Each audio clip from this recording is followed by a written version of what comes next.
Hello मेरे दोस्तों, मेरे सिपाही भाइयों। कैसी चल रही है आप लोग की तैयारी दोस्तों? मैं आशा करता हूं कि आप लोग का प्रिपरेशन बहुत बढ़िया हो रहा होगा और जो भी लोग आप लोग तैयारी कर रहे हैं बहुत अच्छे से कर रहे हैं। ठीक है, आप लोग का पेपर बहुत अच्छा होने वाला है। बस इसी तरीके से लगे रहिए। जितना इसमें आप हार्ड वर्किंग कर रहे हैं आपको फायदा उसका मिलने वाला है। ज़्यादा समय न लिया जाए, सीधे हम लोग टॉपिक पे आएंगे। दोस्तों, मैंने आपको कल 3 टॉपिक का रिवीजन कराया था। उससे आपके हर एक शिफ्ट में क्वेश्चन आया था। आप जाके देख लीजिएगा। अगर नहीं वो क्लास देखे हैं तो एक बार जरूर देख लीजिएगा। जितना भी मैं क्वेश्चन कराया वो सब प्रीवियस ईयर क्वेश्चन होगा। उसी के माध्यम से मैं आपको टॉपिक का रिवीजन कराऊंगा। आज भी मैं 3 से 4 टॉपिक का रिवीजन कराऊंगा। ये सारे बहुत ही इंपॉर्टेंट टॉपिक हैं। इससे क्वेश्चन आपके पेपर में आने ही है, आप छोड़ नहीं सकते हैं।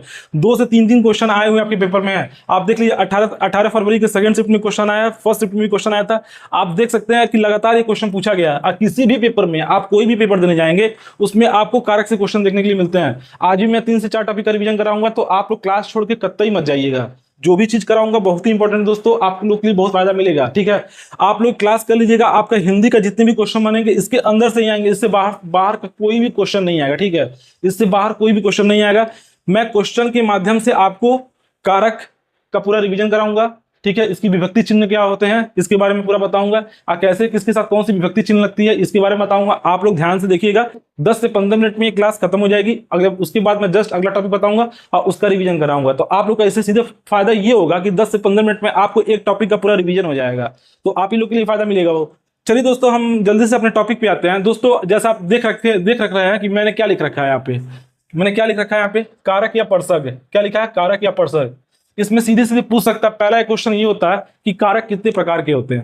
कारक कितने प्रकार के होते हैं, फिर कारक का डिफिनेशन, कारक का इस्तेमाल कहाँ किया जाता है। ठीक है, और परसर्ग किसे कहते हैं, परसर्ग किसे कहते हैं, ये बार बार पूछ देता है। जो लड़के नहीं जानते हैं कि कारक को ही परसर्ग बोला जाता है तो गलती कर देते हैं। सीधे सीधे क्वेश्चन में पूछ देता है कि परसर्ग किसे कहते हैं। आइए, पेपर में क्वेश्चन आपके आया हुआ है। तो चलिए दोस्तों, मैं आपको रिवीजन कराता हूं। क्लासेस भी सत्यम के ऑफिशियल यूट्यूब चैनल पे दोस्तों आप सभी लोग का स्वागत है। आप लोग अच्छे से आज पूरे क्लास को देखिएगा। कोई भी बच्चा क्लास छोड़ के नहीं जाएगा। ठीक है, मैं आपको सबसे पहले कारक के बारे में बताऊंगा। ठीक है, उसके बाद मैं सीधे सीधे क्वेश्चन कराऊंगा। ये सारे के सारे जो क्वेश्चन आए हैं ये सारे प्रीवियस ईयर क्वेश्चन है, जो कि बहुत ही इंपॉर्टेंट है। आप लोग को फायदा मिलेगा। सबसे पहले दोस्तों, कारक कितने प्रकार का होता है ये आप जान लीजिए। कारक कितने प्रकार का होता है दोस्तों? 8 प्रकार का होता है। कारक कितने प्रकार का होता है? 8 प्रकार के होता है। कौन कौन सा? कर्ता कारक, कर्म कारक, करण कारक, संप्रदान कारक, अपदान कारक, संबंध कारक, अधिकरण कारक, संबोधन कारक। लेकिन जब आप समास पढ़ते हैं, तो कर्ता और संबोधन 2 कारक का इस्तेमाल नहीं किया जाता। टोटल उसमें 6 ही कारक होते हैं। तो इस चीज को भी दिमाग में रखना। अगर क्वेश्चन पूछ लिया कि आपका कौन से समास में 6 ही कारक का इस्तेमाल किया जाता है, तो वो कौन सा है? तत्पुरुष समास। कौन सा है? तत्पुरुष समास। टोटल कितने समास होते हैं? 6 समास होते हैं ना।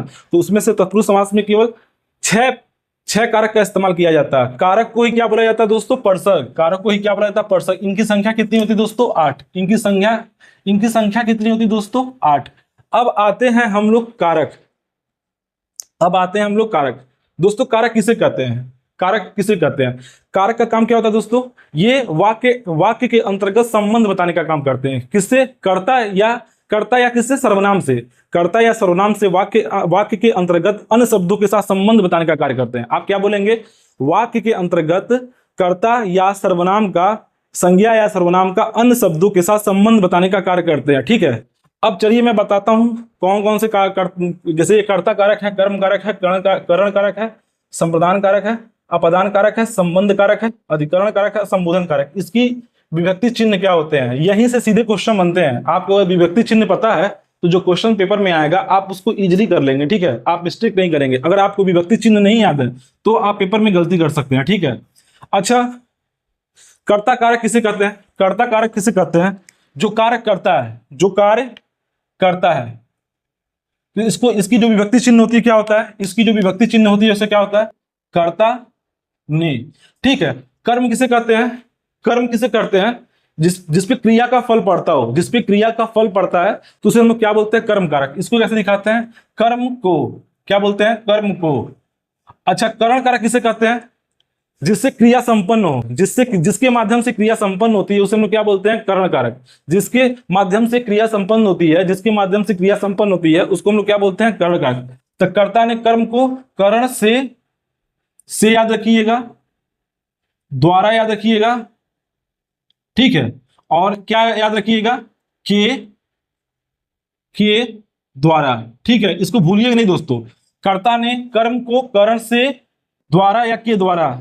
संप्रदान क्या होता है? संप्रदान क्या होता है? जब किसी वस्तु को आप किसी को दान के सेंस में देते हैं, ठीक है, जब किसी वस्तु को प्रदान कर देते हैं, वहां पे क्या होता है? संप्रदान। जब कर्ता किसी चीज को प्रदान करता है, किसी चीज को दान में देता है, उसको क्या बोलते हैं? संप्रदान। तो संप्रदान के लिए क्या होता है दोस्तों? संप्रदान को या क्या होता है दोस्तों? के लिए। ये विभक्ति चिन्ह क्या हो जाएगी इसके संप्रदान की?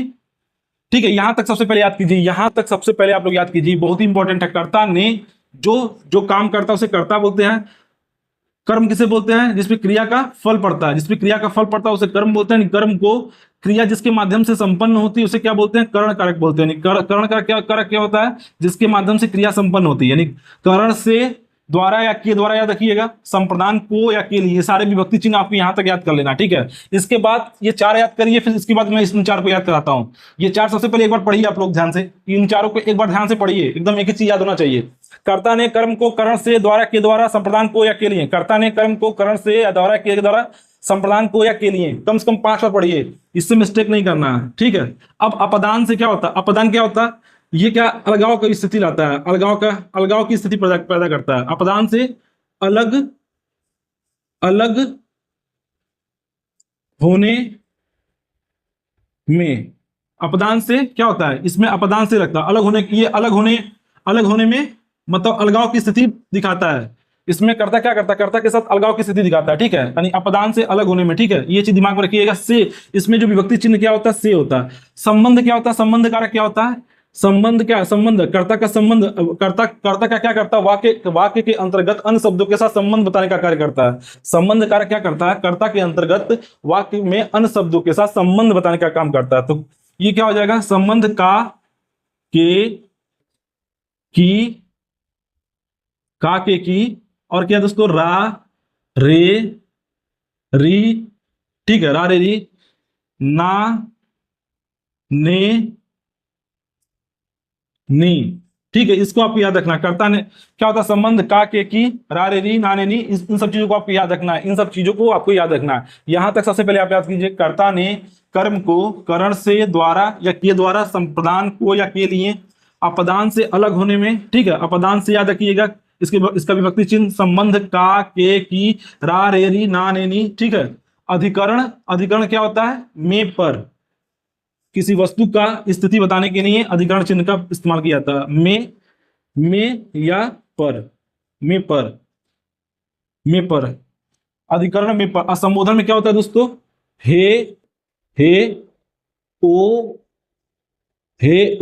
अरे, हे, ओ, अरे, हे, ओ, अरे, ठीक है दोस्तों। इसको आपको याद करके पेपर में जाना है। अगर आपको ये चीज याद रहेगा, यानी कारक या प्रसक याद रहेगा, उसका विभक्ति चिन्ह याद रहेगा, तो आप पेपर में कोई क्वेश्चन गलत नहीं करेंगे, क्योंकि इसी का मेजर रोल है। अगर आपका इसका विभक्ति चिन्ह याद है तो आप बता ले जाएंगे इसमें कौन सा चिन्ह का प्रयोग किया गया, कौन सी विभक्ति चिन्ह का प्रयोग किया गया, तो ये कौन सा कारक होगा आप बता देंगे, ठीक है दोस्तों। अब आते हैं हम लोग क्वेश्चन में, ठीक है। जो प्रीवियस ईयर क्वेश्चन पूछा है उसको समझने का प्रयास करते हैं। इस पहला जो क्वेश्चन है इसको आप लोग ध्यान से पढ़िए। पहला जो दोस्तों क्वेश्चन है इसको आप लोग ध्यान से पढ़िए। इसमें क्या दिया हुआ है? पहला क्वेश्चन, इसको ध्यान से पढ़िए। तब तक मैं पानी पी लेता हूं दोस्तों। पहला क्वेश्चन आप लोग ध्यान से पढ़िए। इसमें क्या दिया दोस्तों? जल्दी पढ़िए।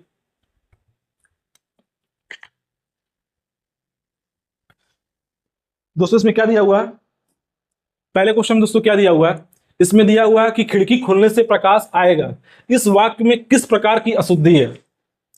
इस वाक्य में किस प्रकार की अशुद्धि है? अच्छा, क्वेश्चन जो पूछा हूं तो मैं पढ़ा क्या रहा हूं? कारक प्रसक। तो आप लोग तुरंत डिसाइड कर लेंगे कि हाँ कारक संबंधी दोष है, लेकिन क्या दोष है ये बताना है। इसमें कारक संबंधी अशुद्धि है, लेकिन कौन सी अशुद्धि बताइए? इसका ऑप्शन जो है ए है, कारक संबंधी अशुद्धि है, लेकिन कहां पे अशुद्धि हो बताइए? ये लिखा है खिड़की खुलने से प्रकाश आएगा, तो यहां पे क्या होगा? खिड़की खुलने पर प्रकाश आएगा, ठीक है। यहाँ पे अशुद्धि दिया हुआ, खिड़की खुलने पर प्रकाश आएगा। अच्छा, पर कहां पे आया है? पर कहां पे आया है? अधिकरण कारक में। तो ये कौन सा हो जाएगा? अधिकरण कारक हो जाएगा। ये कौन सा हो जाएगा? अधिकरण कारक हो जाएगा। आपको ध्यान से देखना है इसको, ठीक है, ध्यान से देखना, कहीं मिस्टेक मत करिएगा। जब भी इस तरह का क्वेश्चन आए तो क्वेश्चन को ध्यान से पढ़िएगा। इस वाक्य में किस प्रकार की अशुद्धि है, तो कौन सा है? कारक संबंधी अशुद्धि है। कौन से कारक संबंधी है? तो अधिकरण कारक। कौन से कारक संबंधी अशुद्धि है? तो अधिकरण कारक, ठीक है। अच्छा, इसको तो आप इजीली बता लेंगे। ये देखिए आपका एक संज्ञा दिया हुआ है जिसका क्या हो रहा है? संबंध बताया जा रहा है। संबंध बताया, अलमारी में कपड़े पड़े हैं, अलमारी में कपड़े पड़े हैं, बताइए कौन सा होगा? अलमारी में कपड़े पड़े हैं, ये कौन सा हो जाएगा? बताइए। ये क्या बोल रहा है? ये कपड़े पड़े हैं अलमारी के अंतर्गत, ये क्या बता रहा है? अधिकरण है। ये भी क्या आपका अधिकरण है? ये भी क्या है? अधिकरण में जो लगा है विभक्ति चिन्ह, ये किसका हो जाएगा? अधिकरण का। वस्तु की स्थिति बता रहा है, ठीक है। अलमारी में क्या है? कपड़े पड़े हुए हैं, वस्तु की स्थिति बता रहा है कि कहां पे कपड़े पड़े हैं, तो क्या हो जाएगा? यहां भी क्या हो जाएगा? अधिकरण कारक। अधिकरण कारक। अधिकरण कारक। अच्छा दोस्तों, तीसरा क्वेश्चन जो दिया है, लक्ष्मण राम का भाई है। लक्ष्मण राम का भाई है। अब बताइए इसमें कौन सा कारक होगा? लक्ष्मण राम का भाई है, जल्दी बताइए। लक्ष्मण राम का भाई है, लक्ष्मण का राम के साथ क्या संबंध बताया जा रहा है? किसके, कौन से विभक्ति चिन्ह के माध्यम से? का। कौन से विभक्ति चिन्ह के माध्यम से? का। कौन से विभक्ति चिन्ह के माध्यम से? का। ये क्या हो जाएगा? जल्दी बताइए। संबंध। कौन सा हो जाएगा? संबंध। संबंध कारक। कौन सा हो जाएगा? संबंध कारक। संबंध कारक ऑप्शन में दिया है। ये आपका यूपीएसआई का 2021 में क्वेश्चन पूछा हुआ है। यूपीएसआई 2021 में क्वेश्चन पूछा हुआ। यदि आपको कारक पूरा पता है, इसके चिन्ह पूरा पता है, तो आप क्वेश्चन को इजीली कर ले जाएंगे, आपको गलती नहीं होगा। आपसे अगर पूछता पेपर में कारक कितने प्रकार के होते हैं, आप क्या बताएंगे दोस्तों? 8 प्रकार के होते हैं। अगर उसका विभक्ति चिन्ह पूछ लिया तो आप बता सकते नहीं बता सकते। सीधे सीधे क्वेश्चन में आया, संप्रदान के लिए कौन सी विभक्ति चिन्ह का प्रयोग किया गया? यूपीएसआई 2021 में। यूपीएसआई 2021 में क्वेश्चन पूछा।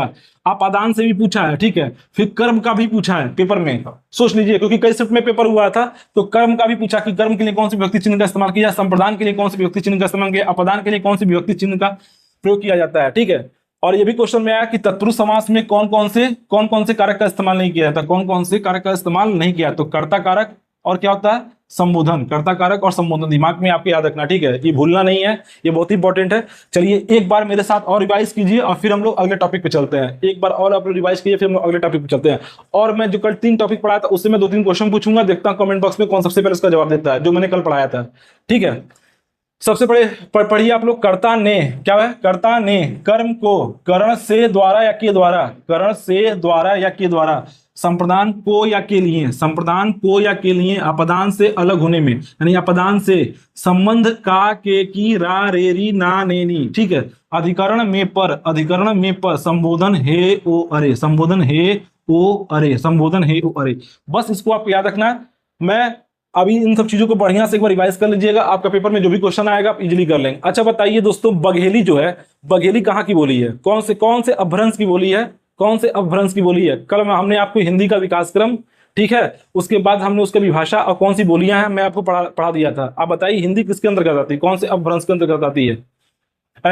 बघेली, बघेली, बघेली कौन से अपभ्रंश के अंतर्गत आती है? जल्दी बताइए, जल्दी बताइए। हमने क्या बताया था दोस्तों? अर्ध मागधी अपभ्रंश, अर्ध मागधी अपभ्रंश। इसे हम लोग क्या बोलते हैं? इसे हम लोग क्या बोलते हैं दोस्तों? पूर्वी हिंदी। बताए थे नहीं बताए थे कल? अर्धमागधी अपभ्रंश के अंतर्गत आता है बघेली। अर्धमागधी अपभ्रंश के अंतर्गत कौन सा आता है? बघेली। कौन कौन सा बताया था हमने? ट्रिक बताया था, ए बी सी, अवधि, बघेली, छत्तीसगढ़ी, अवधि, बघेली, छत्तीसगढ़ी। अच्छा एक चीज बताइए, एक चीज बताइए, जल्दी से बताइए। ब्रज भाषा, ब्रज भाषा, ब्रज भाषा कौन से अपभ्रंश के अंतर्गत आता है? जल्दी बताइए। ब्रज भाषा कौन से अपभ्रंश के अंतर्गत आता है? जल्दी बताइए। ब्रज भाषा कौन से अपभ्रंश के अंतर्गत आता है? सौर सैनी अपभ्रंश। कौन सा अपभ्रंश है दोस्तों? सौर सैनी, सौर सैनी अपभ्रंश। और कौन सी उपभाषा इसकी, कौन सी इसकी उपभाषा? तो पश्चिमी हिंदी के अंतर्गत आता है। ये किसमें आता है? पश्चिमी हिंदी, पश्चिमी हिंदी, पश्चिमी हिंदी। अच्छा बताइए बुंदेली, बुंदेली किसके अंतर्गत आता है? बुंदेली, जल्दी बताइए, बुंदेली किसके अंतर्गत आता है? बुंदेली, बुंदेली किसके अंतर्गत आता है? तो ये भी सौर सैनी अपभ्रंश के अंतर्गत आता है। बुंदेली किसके अंतर्गत आता है? तो ये भी सौर सैनी अपभ्रंश के अंतर्गत आता है। अच्छा बताइए, अच्छा बताइए, एक चीज बताइए आप लोग, मगही, मगही, मगही किसके अंतर्गत आता है? जल्दी बताइए। मगही, मगही, मगही बताइए। फिर मैथिली बताइए, मैथिली, मैथिली, जल्दी बताइए। मगही, मैथिली, और कौन सा एक था? भोजपुरी किसमें आता है? जल्दी बताइए। भोजपुरी, जल्दी बताइए। मगही, मैथिली, भोजपुरी किसके अंतर्गत आता है दोस्तों? जल्दी बताइए। मागधी अपभ्रंश के अंतर्गत आता है। मागधी अपभ्रंश किसके अंतर्गत आता है? मागधी। मागधी, इसमें मात्रा नहीं होता दोस्तों, मागधी अपभ्रंश के अंतर्गत आता है। ये किसमें होता है? ये बिहारी हिंदी, बिहारी हिंदी के अंतर्गत आता है। ठीक है, बिहारी हिंदी के अंतर्गत है। ये सब आपको याद रखना है, ये सब आपको याद रखना। अच्छा, हंस पद को और क्या बोला जाता है? कल जो हमने आपको याद कराया था चिन्ह वाला, ये बताइए हंस पद को और क्या बोला जाता है? इसको इसको प्रदर्शित कैसे किया जाता है? हंस पद को प्रदर्शित कैसे किया जाता है? इसका काम क्या होता है? इसका काम क्या होता है? सबसे पहले हंस पद को कैसे प्रदर्शित किया जाता है? तो ऐसे किया जाता है। पहला, इसका वाक्य में इस्तेमाल क्यों किया जाता है? जब कोई शब्द छूट जाता है, जब कोई शब्द छूट जाता है तो उसको हम लोग क्या करते हैं? विस्मरण। तो इसको हम लोग क्या, एक और नाम क्या है इसका? विस्मरण चिन्ह। क्या बोलते हैं? विस्मरण, विस्मरण चिन्ह। कोई चीज हम लोग जो भूल जाते हैं तो उसको हम लोग क्या बोलते हैं? विस्मरण। और इसी को हम लोग क्या बोलते हैं? त्रुटि बोधक। गलती से छूट गया इसलिए दोनों क्या बोलते हैं? त्रुटि बोधक। हंस पद को ही क्या बोलते हैं हम लोग? विस्मरण चिन्ह बोलते हैं। इसी को हम लोग क्या बोलते हैं? त्रुटि बोधक। इसी को हम लोग क्या बोलते हैं? त्रुटि बोधक। और इसका प्रयोग कब किया जाता है? जब वाक्य में कोई शब्द छूट जाता है। जब वाक्य में कोई शब्द छूट जाता है तो उसको प्रदर्शित करने के लिए किया जाता है, उसको लिखने के लिए किया जाता है। ठीक है। अच्छा, एक चीज बताइए आप लोग, संबोधन के लिए कौन से चिन्ह का इस्तेमाल किया जाता है? तो ये तो आपको पता ही है, संबोधन के लिए कौन से चिन्ह का इस्तेमाल किया जाता है? संबोधन के लिए किस चिन्ह का इस्तेमाल किया जाता है? ये तो आपको अच्छे से पता है। अच्छा, एक चीज और बताइए, एक चीज चिन्ह में और बताइए, देखते हैं कौन बता देता है। पहले इसको हम थोड़ा सा डस्टिंग कर लेते हैं, फिर यहाँ पे पूछते हैं। एक बार आप लोग का रिवीजन होना बहुत जरूरी है, नहीं तो आप लोग फिर भूल जाएंगे, फिर दिक्कत हो जाएगा। आप लोग का पेपर है तेज से, कोई भी मिस्टेक नहीं करना है। ठीक है, इससे क्वेश्चन जरूर आएगा, इससे क्वेश्चन जरूर आएगा। हमको बताइए अर्धविराम, अल्पविराम और उपविराम कैसे बनाया जाएगा? अर्धविराम, अल्पविराम और उपविराम कल हमने आपको बहुत अच्छे तरीके से बताया था। आप बताइए इसको कैसे, जल्दी से बताइए कैसे बनता है। जल्दी से बताइए दोस्तों, ज्यादा समय मत दीजिए, जल्दी बताइए। और हमको बताइए अर्धविराम क्या? अर्धविराम। ठीक है, अर्धविराम बताइए। और फिर बताइए क्या? अल्पविराम, अल्पविराम। और उसके बाद क्या बताइए दोस्तों? हमको उपविराम बताइए। उपविराम। इसको कैसे कैसे इसको बनाया जाता है? बस हमको बता दीजिए कैसे बनाया जाता है, कैसे इसको बनाया जाता है। पेपर में सीधे सिंबल बना के पूछ देगा ये कौन सा विराम चिन्ह है, कौन सा विराम चिन्ह है, तो आप कैसे कैसे बताएंगे जब आपको याद ही नहीं रहेगा। अर्धविराम के लिए हमने क्या बताया था? ऊपर एक पॉइंट दीजिएगा, नीचे क्या होगा? एक कॉमा हो जाएगा। ऊपर एक पॉइंट देना, नीचे क्या हो जाएगा? एक कॉमा हो जाएगा। ठीक है, इसको दिमाग में रखिएगा, ऊपर एक पॉइंट और नीचे एक कॉमा। और अल्प विराम क्या होता है दोस्तों? अल्प विराम में क्या होता है? सिंगल बस एक कॉमा होता है। सिंगल एक क्या होता है? कॉमा होता है। सिंगल एक क्या होता है दोस्तों? कॉमा होता है। इस दिमाग में रखिएगा, सिंगल क्या होता है? एक कॉमा होता है, बस दिमाग रखिएगा जब आप कॉमा देते हैं। ठीक है, सिंगल एक कॉमा होता है। और उपविराम में क्या होता है दोस्तों? जब हम पर्यायवाची किसी चीज का लिखते हैं तो उपविराम का प्रयोग करते हैं, किसी के बारे में हम लोग बताते हैं तो उसका क्या होता है? क्या लिखते हैं? क्या लिखते हैं? जल्दी बताइए, जल्दी बताइए। उपविराम। जैसे आपके पेपर में एक क्वेश्चन, एक पर्यायवाची आया था, शाखा मृग। शाखा, शाखा मृग। शाखा मृग किसे दोस्तों बोलते हैं? जल्दी बताइए। शाखा मृग किसे बोलते हैं? इसको हम लोग कैसे कैसे लिखेंगे? इसका पर्यायवाची कैसे लिखेंगे? जल्दी बताइए। शाखा मृग किसे बोलते हैं? हम लोग की किसे बोलते हैं? कपि, कपि, वानर। शाखा में किसका पर्यायवाची है? कपि का है, वानर का है। ठीक है, वानर का है, आप दिमाग में रखिएगा, इसको भूलिएगा नहीं। अर्धविराम, अल्पविराम, उपविराम। अर्धविराम, अल्पविराम, उपविराम। अर्धविराम किसे कहते हैं? जिसमें अल्प विराम से अधिक, जिसमें क्वेश्चन में डिफिनीशन के साथ एक क्वेश्चन पूछता है, क्या बोलता है कि कौन से विराम चिन्ह में अल्प विराम से अधिक और पूर्ण विराम से कम, पूर्ण विराम से कम, पूर्ण विराम से कम, पूर्ण विराम से कम। ये तो सब लोग को पता होता है पूर्ण विराम का चिन्ह क्या होता है, आप अच्छे से बता सकते हैं, एक सिंगल लाइन होती है। ठीक है, और प्रश्नवाचक चिन्ह भी आपको पता है ही है, इसमें आप फंस नहीं सकते हैं। विवरण चिन्ह कल आपको हम बताए थे, क्या होता है? किसी चीज को विवरण करने के लिए विवरण चिन्ह का प्रयोग करते हैं, कैसे ऐसे होता है, ये भी बता दिए थे। और क्या बताए थे? जल्दी बताइए। हंस पद आपको बता ही दिए थे, हंस पद आपको बता ही दिए थे। और क्या बताए थे? सबसे इंपॉर्टेंट उद्धरण, उद्धरण या अवतरण चिन्ह, दोनों सेम ही होता है। अवतरण चिन्ह, ये बताइए दोस्तों इसको कैसे बनाया जाता है? इसको कैसे बनाया जाता है? चिन्ह आप ऐसे लिखिए। ठीक है, कैसे बनाया जाता है? उद्धरण या अवतरण चिन्ह कैसे होता है? इसके अंदर कोई स्टेटमेंट, जैसे सेम टू सेम स्टेटमेंट लिखा था, ये सिंगल उद्धरण या अवतरण चिन्ह है। और एक होता है आपका डबल, एक आपका होता है डबल। इसके अंदर किसी का स्टेटमेंट लिखा था, एकदम सेम टू सेम, कोई चेंजिंग नहीं किया है। इसके अंदर क्या लिखा था, स्टेटमेंट लिखा था। चलिए दोस्तों, जल्दी से हम लोग अपने अगले टॉपिक पे आते हैं। आप लोग क्लास छोड़ के नहीं जाएंगे, ये मैंने आपका रिवीजन कराया है कि आपको हर चीज याद रहे। आप गलती करके मत आइएगा कोई भी क्वेश्चन, ठीक है। जो भी चीज बताया हूँ इससे बाहर कोई भी क्वेश्चन नहीं आएगा। एक बात आप बढ़िया से विभक्ति चिन्ह याद करके जाइएगा। यदि आपको विभक्ति चिन्ह याद रहेगा तो आपका एक भी क्वेश्चन गलती नहीं होगा, ठीक है। तो मैं जल्दी से अगले टॉपिक पे आता हूँ। आप लोग क्लास में बने रहिए, क्लास छोड़ के मत जाइए। अगला जो मैं टॉपिक कराने वाला हूँ वो भी बहुत इंपॉर्टेंट है, मैं बताऊंगा नहीं, आप लोग क्लास में बने रहना। देखिए मैं कौन सा टॉपिक कराने वाला हूँ ध्यान से, ठीक है।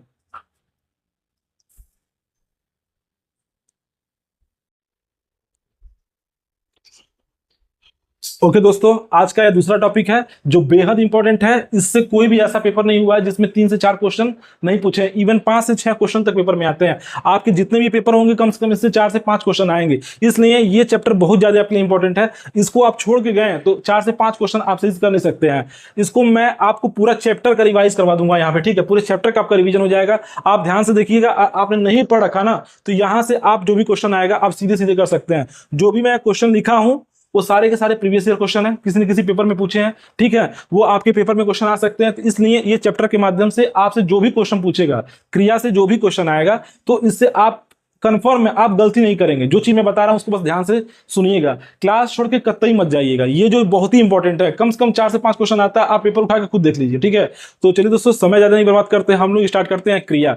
अच्छा दोस्तों, सबसे पहले क्रिया को समझिए। क्रिया किसे कहते हैं? जिन शब्दों के माध्यम से हमको कार्य के होने का भाव पता चलता है, जिन शब्दों के माध्यम से यदि हमको कार्य के होने का भाव का पता चलता है उसको हम लोग क्या बोलते हैं? क्रिया। उसको हम लोग क्या बोलते हैं? क्रिया। अच्छा, क्रिया का सबसे छोटा रूप क्या होता है? क्रिया का सबसे मूल रूप क्या होता है? उसे हम लोग क्या बोलते हैं? ये यूपीएसआई 2021 में क्वेश्चन पूछा है कि क्रिया के मूल रूप को क्या कहते हैं? क्रिया के मूल रूप को क्या कहते हैं? जल्दी बताइए। धातु। धातु। धातु सबसे क्रिया का सबसे छोटा रूप होता है।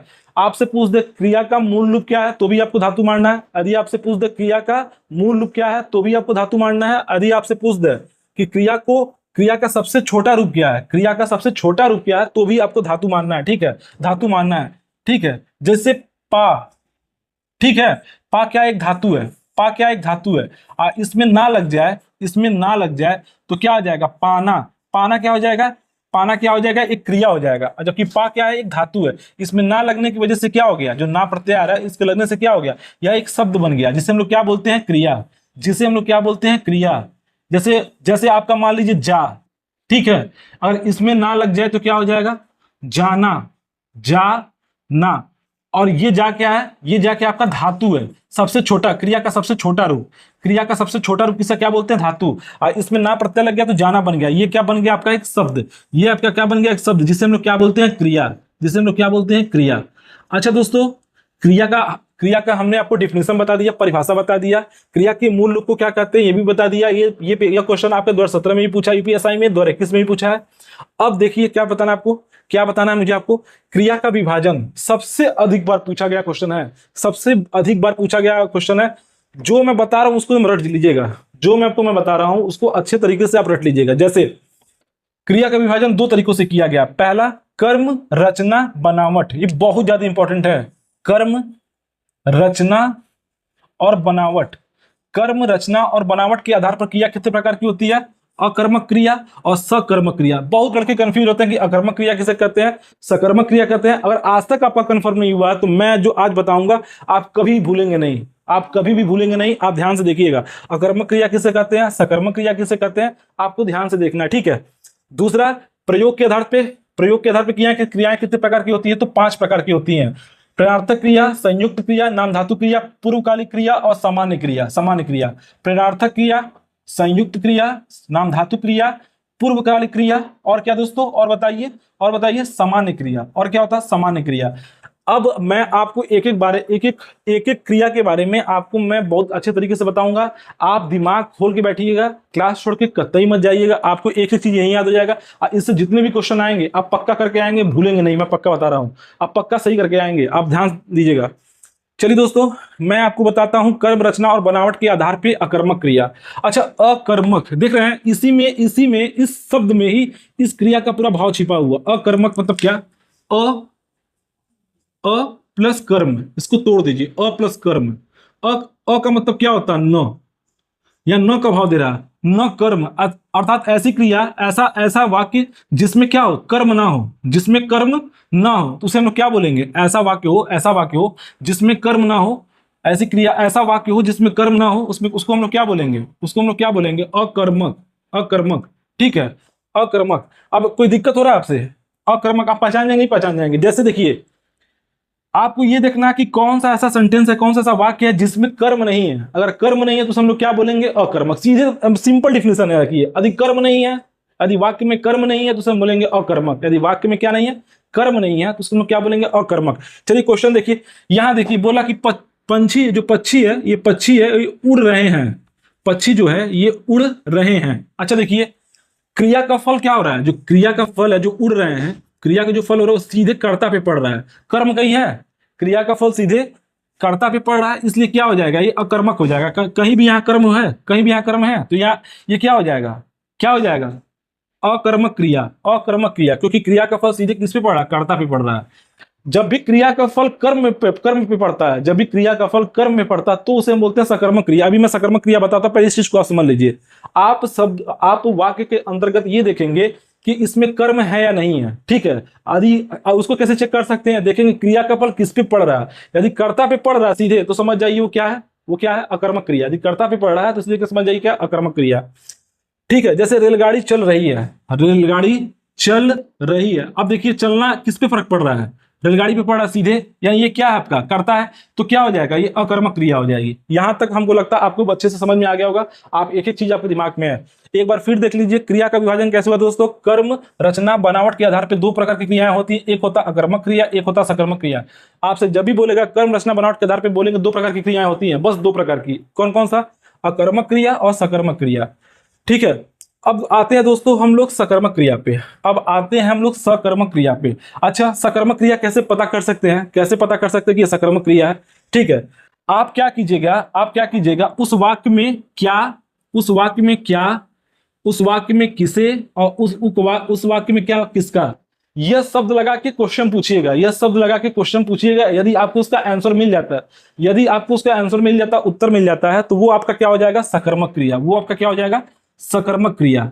चलिए मैं एग्जांपल से इसको समझाता हूं, और वैसे भी समझ जाइए। सकर्मक का मतलब क्या होता है, सकर्मक मतलब क्या हो जाए, स प्लस कर्म, स मतलब कर्म, स मतलब क्या होता है, सहित, कर्म सहित, यानी जिसमें कर्म हो उसे हम लोग क्या बोलेंगे, सकर्मक क्रिया। मतलब समझ जाइए, इस शब्द में ही इस क्रिया का डिफिनेशन छिपा हुआ है, आपको कुछ अलग पढ़ना ही नहीं है। अगर सही तरीके से आप पढ़ेंगे तो आपको कभी इसको याद करने की जरूरत नहीं है। क्या बोला गया, सकर्मक, यानी इसमें कर्म ऑलरेडी है, इसमें कर्म ऑलरेडी है। स मतलब क्या, निहित हो उसमें, ठीक है।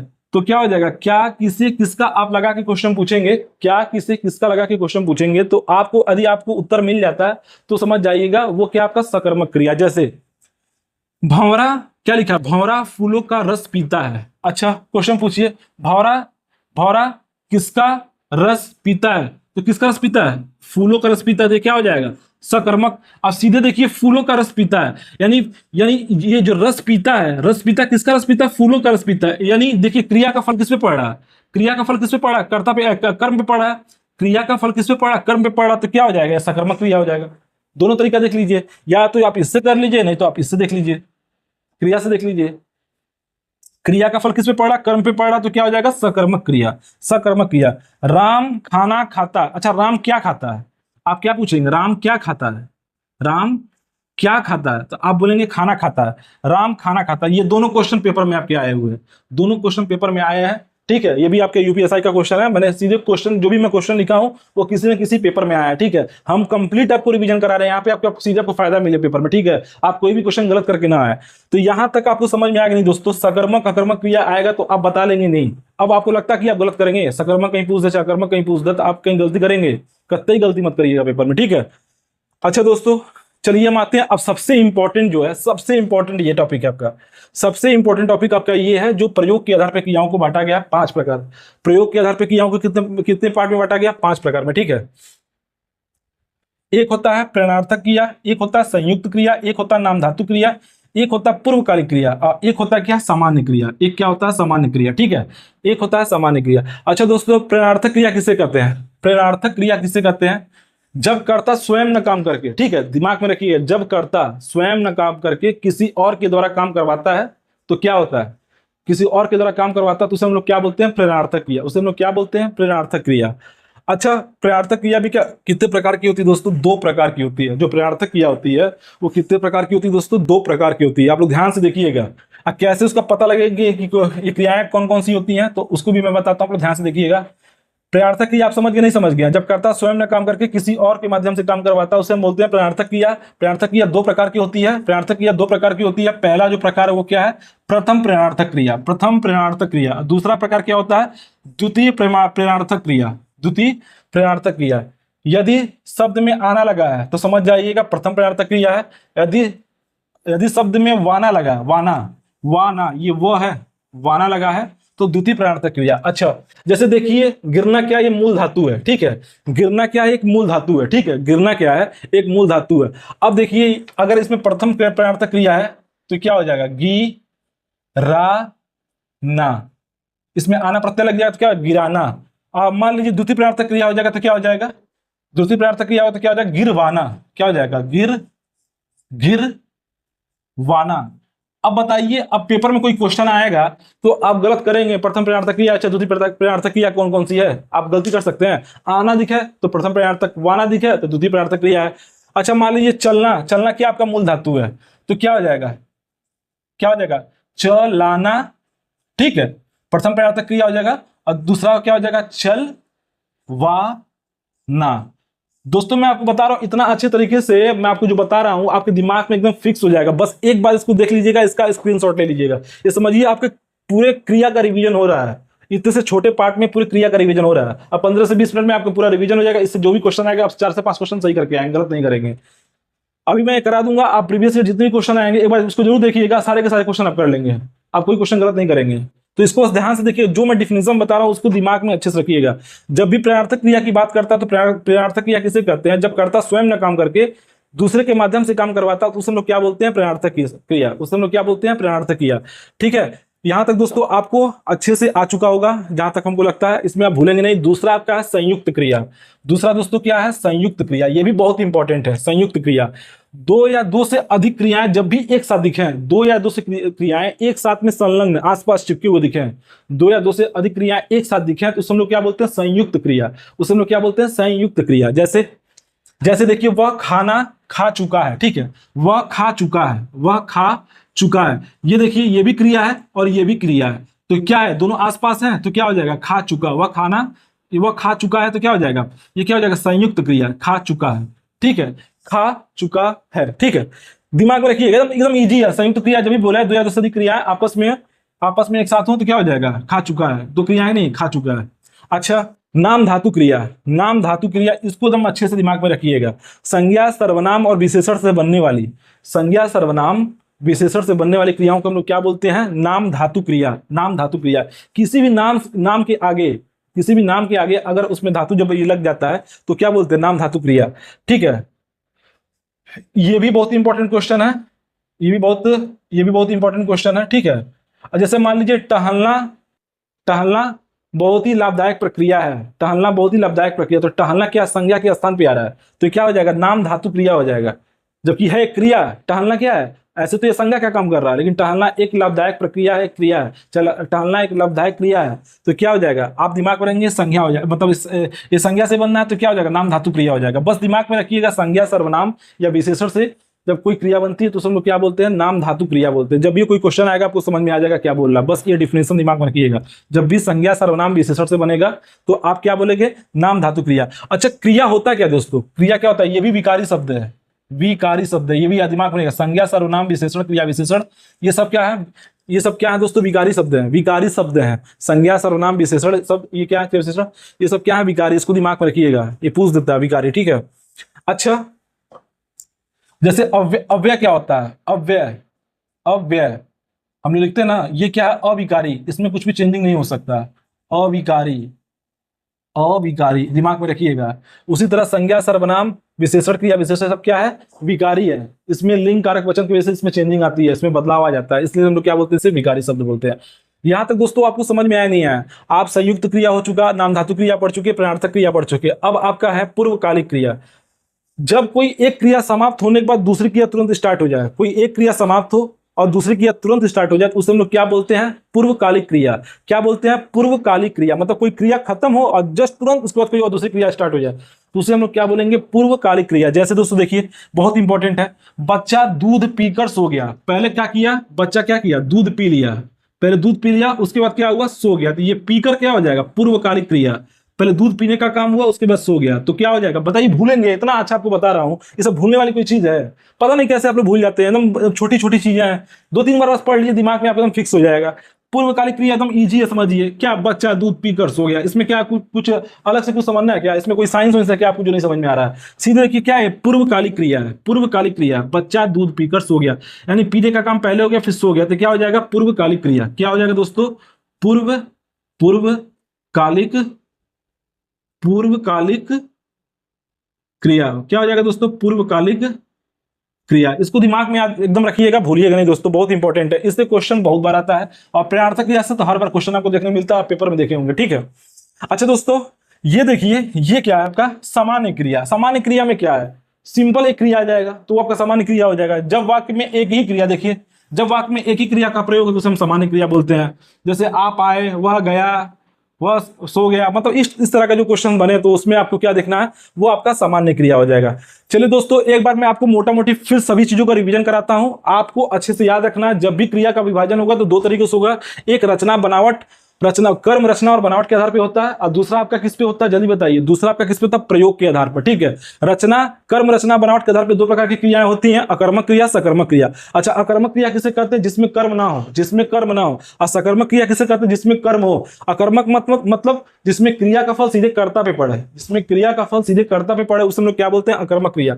और क्रिया का फल सीधे कर्म पर पड़े तो उसे हम लोग क्या बोलते हैं, सकर्मक क्रिया। क्रिया का फल यदि कर्म पे पड़ता है तो उसे हम लोग क्या बोलते हैं, सकर्मक क्रिया। और क्रिया के मूल रूप को क्या कहते हैं, धातु। ये क्वेश्चन 2017 में और 2021 में दोनों पेपर में पूछा यूपीएसआई के, तो इसको दिमाग में रखिएगा। क्रिया के सबसे मूल रूप जो सबसे छोटा रूप होता है उसको हम लोग क्या बोलते हैं, धातु। धातु से भी शब्द बनता है जिसे हम बोलते हैं क्रिया, जिसे हम लोग क्या बोलते हैं, क्रिया बोलते हैं।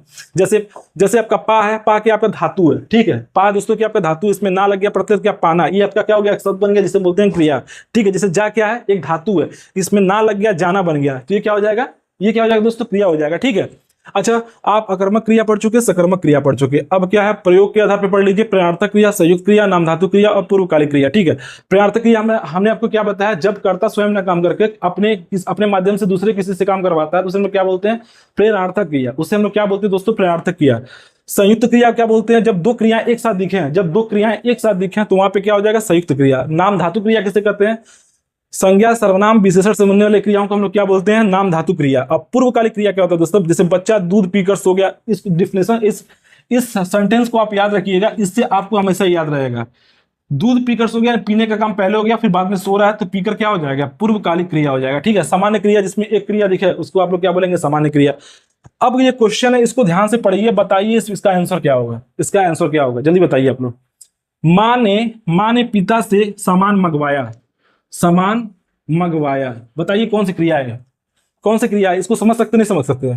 माँ ने पिता से सामान मंगवाया। अब देखिए, करता ये है, करता ये है, लेकिन खुद ना काम करके किससे काम करवा रही है, पिता से काम करवा रही है। क्या कर रही है, सामान मंगवा रही है, तो क्या हो जाएगा, ये क्या हो जाएगा, प्रेरणार्थक क्रिया। याद रहेगा नहीं आएगा, याद रहेगा नहीं रहेगा, प्रेरणार्थक क्रिया, ठीक है, प्रेरणार्थक क्रिया।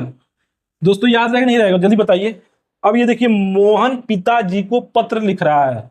अच्छा, किसको पत्र लिख रहा है, किसको पत्र लिख रहा है, किसको पत्र लिख रहा है, किसको पत्र लिख रहा है, बताइए क्या हो जाएगा, सकर्मक क्रिया होगा नहीं होगा, ये आपका सकर्मक क्रिया होगा नहीं होगा, ये आपका सकर्मक क्रिया होगा नहीं होगा, सकर्मक होगा नहीं। पिताजी को पत्र लिख रहा है, ये क्या हो जाएगा, सकर्मक होगा नहीं, सकर्मक। इसको एकदम याद रखिएगा, मोहन पिताजी को पत्र लिख रहा है, ठीक है। किसको पत्र लिख रहा है, तो आपने किसको लगा के पूछा तो निकल गया कर्म, तो ये क्या हो जाएगा, सकर्मक, ठीक है। अच्छा दोस्तों, ये क्वेश्चन देखिए, जब कर्ता एक काम को छोड़कर उसी समय दूसरे कार्य में प्रवृत्त हो जाए, इस डिफिनेशन के माध्यम से बताइए इसका आंसर क्या होगा। आपको हमने उसका डिफिनेशन बता दिया है, ये भी एक प्रयोग के आधार पर वो क्रिया है, जल्दी बताइए कौन सी क्रिया है वो। जब कर्ता एक काम को छोड़कर उसी समय दूसरे कार्य में प्रवृत्त हो जाए, उसी समय दूसरे कार्य में प्रवृत्त हो जाए, तो वहां पे कौन सी क्रिया होती है, जल्दी बताइए, जल्दी बताइए। मैंने आपको उसका एक एग्जांपल बताया था, बहुत बढ़िया। वो कौन सा था? बच्चा दूध पीकर सो गया। ये क्या हो जाएगा? पूर्वकालिक क्रिया। एक कार्य समाप्त हो उसी समय दूसरा कार्य स्टार्ट हो जाए, पूर्वकालिक क्रिया, पूर्वकालिक क्रिया। ओके दोस्तों, तो क्लास काफी लंबा हो जाएगा, इसलिए हम क्लास को यहीं पे समाप्त करते हैं। और 3 से 4 टॉपिक मैं फिर से आपको रिवाइज कराऊंगा क्वेश्चन के माध्यम से। आप लोग एकदम तैयार रहिएगा। अभी मैं पूरा टॉपिक नहीं करा पाया हूं, लेकिन मैं चाह रहा हूं कि ज्यादा लंबा क्लास ना हो, फिर आप लोग को दिक्कत होगा। ठीक है, आप लोग इस समय रिवीजन कर रहे हैं, इसलिए आप लोग ज्यादा समय मत दीजिए इधर उधर की चीजों पे। जो चीज मैं बता रहा हूं बस उतना आप रिवीजन करके जाइएगा। 4 से 5 टॉपिक ये मैं इसलिए बताया हूं कि इससे लड़के क्वेश्चन जरूर गलत करते हैं, तो हम चाह रहे हैं आप गलती मत करिए। हम उन्हीं टॉपिकों को रिवीजन कराएं जिससे लड़के क्वेश्चन गलत करते हैं, जहां जहां गलती करते हैं हम जानते हैं, इसीलिए मैं इन सब चीजों को बार बार बता रहा हूं। बाकी आप लोग क्वेश्चन कर लेंगे। ठीक है, अगला टॉपिक मैं आपको रस के बारे में बता दूंगा। ठीक है, रस के बारे में बता दूंगा, उससे क्वेश्चन आया है। और फिर सोठा दोहा छंद ये सब जो क्वेश्चन आया हुआ है मैं एक उस पर लिखूंगा और उससे मैं आपको सारा चीज समझा दूंगा, उससे आपका क्वेश्चन बचेगा नहीं। ठीक है, बाकी आपको विपरीतार्थक शब्द, विलोम शब्द, ठीक है, ये सब चाहे पर्यायवाची हो, उसके बाद आपका अनेकार्थी शब्द हो, मुहावरा, लोकोक्तियां, ये सब खुद आपको याद करना। ठीक है, क्योंकि मैं वो यहाँ पे नहीं करा सकता हूँ, काफी समय चला जाएगा। ठीक है, आपको खुद वो याद करना है, एक एक चीज को याद कर लीजिए कि उससे कोई क्वेश्चन आपका गलत ना हो। मुहावरे तथा लोकोक्तियां में अंतर याद कर लीजिएगा पक्का, ये बहुत इंपॉर्टेंट है, इसको जरूर देख के जाएगा। मुहावरे और लोकोक्तियां में क्या अंतर होता है, इसका डिफिनेशन अच्छे से देख लीजिएगा, इस पे सीधे क्वेश्चन बन सकता है। ठीक है, ये जो मैं क्रिया बताया हूं इसको पेपर से पहले जरूर देख के जाइएगा, इससे 4 से 5 क्वेश्चन आपको पक्का मिलेगा। आप उठा के पेपर देख लीजिए, प्रीवियस ईयर कोई आज तक ऐसा पेपर नहीं बना है जिसमें इससे क्वेश्चन नहीं आया। ठीक है, जिसमें इससे क्वेश्चन नहीं आया है, तो आप लोग अपना समय मत खोइए दोस्त, इसको पढ़ के जरूर जाइएगा, ये बहुत ही इंपॉर्टेंट है। मैं चाहता हूं दोस्तों आप लोग का सिलेक्शन हो, आप लोग का सिलेक्शन रुके ना कुछ भी नंबर से विनर हो, क्योंकि वैकेंसी जानते हैं दोस्तों बहुत ज्यादा है। ठीक है, ऐसी वैकेंसी हर बार आती नहीं है, अब पता नहीं फिर कब इतनी बड़ी वैकेंसी आए, तो आप लोग के पास बहुत बढ़िया अपॉर्चुनिटी है, इसको मिस मत करिएगा। ठीक है, जो भी ये छोटे छोटे टॉपिक इससे बच्चे क्वेश्चन गलत कर देते फिर बाद में पछताते हैं, इसलिए हम उन सब चीजों को बार बार जोड़ दे रहे हैं कि जहां से आपका गलती होने का चांसेस रहता है उसको आपको बचाना है। मैंने जो क्रिया बताया है इससे आपका हमने पूरा रिवीजन करा दिया। ठीक है, इससे आपका पूरा रिवीजन करा दिया। अभी हमने आपको 3 क्रियाएं नहीं बताया है, एक जो कृतवाच्य होता है, एक कर्मवाच्य होता है, एक भाववाच्य होता है, उसको मैं अगले क्लास में सबसे पहले कराऊंगा। उसके बाद मैं आपको क्या कराऊंगा, उसके बाद मैं आपको कराऊंगा क्या, दोहा सोठा छंद वाला ये कराऊंगा और रस वाला कराऊंगा। ये बहुत तीनों टॉपिक बहुत इंपॉर्टेंट है, इससे मैं कल मैं कम से कम 2 क्लास आपका डालूंगा। ठीक है, दोनों क्लास हिंदी के होंगे अच्छे अच्छे, और उसको आप जरूर देख के जाइएगा। ठीक है, उसको आप देख के जाइएगा। बाकी आप मैथ रीजनिंग अच्छे से प्रैक्टिस कर लीजिए, मुझे पता है आपका बढ़िया नंबर आ रहा है पेपर में। और पेपर से एक दिन पहले आप लोग शाम को रिवीजन छोड़ दीजिएगा, शाम को रिवीजन कुछ मतलब शाम को एकदम रिलैक्स माइंड जाइएगा। अगले दिन अगर आपका 23 को पेपर पड़ता है, जिन बच्चों का 23 को पेपर रहेगा वो बच्चे शाम तक अपना पढ़ाई करके छोड़ देंगे, उसके बाद जबरदस्ती कुछ भी बैठ के पढ़ेंगे नहीं। वही लड़के गड़बड़ करते हैं, फिर जब जबरदस्ती लेके बैठ जाते हैं। आपने वहां 23 तारीख के शाम 5 या 6 बजे के बाद मतलब 22 तारीख के शाम 5-6 बजे के बाद आप कोई रिवीजन मत करिए। उसके बाद आराम से खाना पीना खाने के बाद एकदम रिलैक्स होकर सोइएगा, ये नहीं कि पता चला रात भर पढ़ते रह गए, ये काम मत करिएगा। ठीक है ना, ये काम करेंगे पक्का आपका पेपर सही नहीं जाएगा, बहुत दिक्कत होता है, क्योंकि आप सही से सोते नहीं है, फिर वहां पे जाते फिर दिक्कत करते हैं। और वैसे भी जिन लड़कों का 23 को पेपर आता है, मान लीजिए सेंटर पास में, तो उनका तो एक दिन तो ऐसे ही समय चला जाता है जाने आने में, तो रास्ते में भी मत पढ़ते उड़ते जाइए बहुत ज्यादा, वो सब ये सब करना, क्योंकि तैयारी आपका एक दिन में तो होता नहीं है, आपने पहले कैसे कर रखा वो सारी चीजें इंपॉर्टेंट होती हैं। ठीक है, बाकी जीएस वो हल्का फुल्का आप देखते रहिए, कोई दिक्कत नहीं है उसमें, उतना मैटर नहीं करता, कोई हार्ड वर्क मत करिएगा। और पेपर से एक दिन पहले एकदम रिलैक्स होकर सोइएगा कि अगले दिन पेपर आपका अच्छे से हो, अच्छे से प्रेयर कीजिए, अच्छे से अपनी पढ़ाई कीजिए। हर चीजों का अपना अपना इंपॉर्टेंस है, माता पिता सबकी आज्ञा का पालन कीजिए। ऐसा नहीं है कि मतलब सब कुछ छोड़ के आप कुछ भी कर रहे हैं। ठीक है, बढ़िया से उनका आशीर्वाद लीजिए और अच्छे से जाइए पेपर दीजिए। ठीक है दोस्तों, इसी के साथ दोस्तों मैं क्लास को समाप्त करता हूं। दोस्तों अगर आप लोग को मेरी क्लास पसंद आई हो तो आप लोग मेरे चैनल को सब्सक्राइब, लाइक और कमेंट जरूर कीजिए। दोस्तों आप लोग का साथ के बिना हम कुछ नहीं कर सकते, आप लोग खुद जानते हैं जो भी चीज मैं करा रहा हूं मैं आप लोग के लिए फायदा के लिए करा रहा हूं, कोई भी मेरा इस पर कोई मतलब नहीं है, बस मैं आप लोग से जुड़ना चाहता हूं और जो भी चीज भगवान ने हमको दिया मैं आप लोग तक डिलीवर करना चाहता हूं, आप लोग भी एकदम माहिर हो जाएं कोई चीज करने में। ठीक है दोस्तों, और कोई गलती उलती मुझसे होती तो उसके लिए भी हमको माफी है दोस्तों, क्योंकि अभी बहुत कम समय मिला था, इसलिए मैं बहुत सारी चीजें नहीं पढ़ा पाए थे। और आगे आने वाले समय में मैं कोशिश करूंगा आप लोग को कंप्लीट चीजें मैं बढ़िया से प्रोवाइड कराऊं, तो आप लोग हमारे साथ जुड़िएगा दोस्तों, आप लोग को फायदा बहुत मिलेगा। ठीक है दोस्तों, इसी के साथ मैं क्लास को समाप्त करता हूं दोस्तों, आप लोग अच्छे से अपना ख्याल रखिए, धन्यवाद।